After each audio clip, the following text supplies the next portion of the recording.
No, for real, because if you're a wage laborer under capitalism, laziness on the job is the most rational thing you can do. This should be good.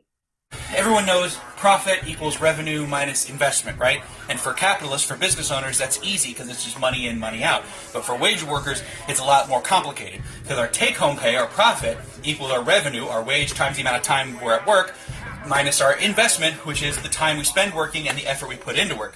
Well, we don't get to decide what our wage is. Our boss decides that, so that one is immutable.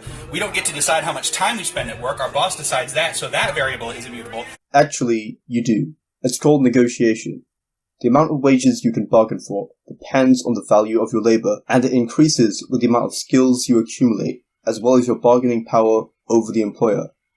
Now, if your job involves basic skills that most people can do, you will have less control of your wages. But if your skill is rare, but still useful to the employer, such as advanced knowledge of mathematics or programming, then you can bargain for much higher wages. So the wage variable isn't immutable. The only variable that we have any control over is effort. And in order to make this equation favor us as much as possible, to get our p-value the highest, we have to make effort as small as it can be in order to minimize the amount of investment to maximize our profit. LOL. Well, I didn't mention this, but another factor that affects wages is productivity. The more productive you are, the more your boss will notice and give you a raise or even a promotion. And if you limit your effort, then you lower your productivity, which lowers your wages. No offense, sir, but you have a very oversimplistic view of wage and labor equations. So you putting in as little effort as possible at work, that's just you being a good participant in capitalism. And if your boss has a problem with that, maybe they should rethink their support of that system.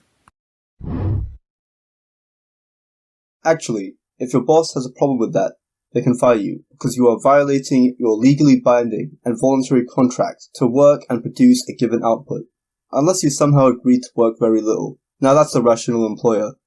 But why should you care if the employer loses out from the workers giving no effort? Because the worker is guaranteed a wage via the legally binding contracts enforced by the government.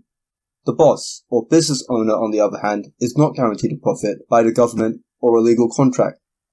This is pretty bleak, especially since on average, businesses don't make a profit till 3 years in, and within 5 years, half of small businesses fail. Not to mention that 70% of small businesses have outstanding debt that the worker doesn't even have to pay. So when you complain about your legally guaranteed wages and want to not put any effort for a business that has no guarantee of their own income, you're a bit of a b***hole. If you're interested in more left-wing TikTok responses, feel free to click on any of the cards playing right now, and I will release my Asian immigration response video to Adam Ruins Everything, Destiny, and Carissa Avalone next Sunday. Anyways, I hope you enjoyed this video. If you did, please give a like and comment as it really helps my video in the YouTube algorithm, and if you like economics and political commentary, consider subscribing. Maybe follow me on my Twitter, and see you later.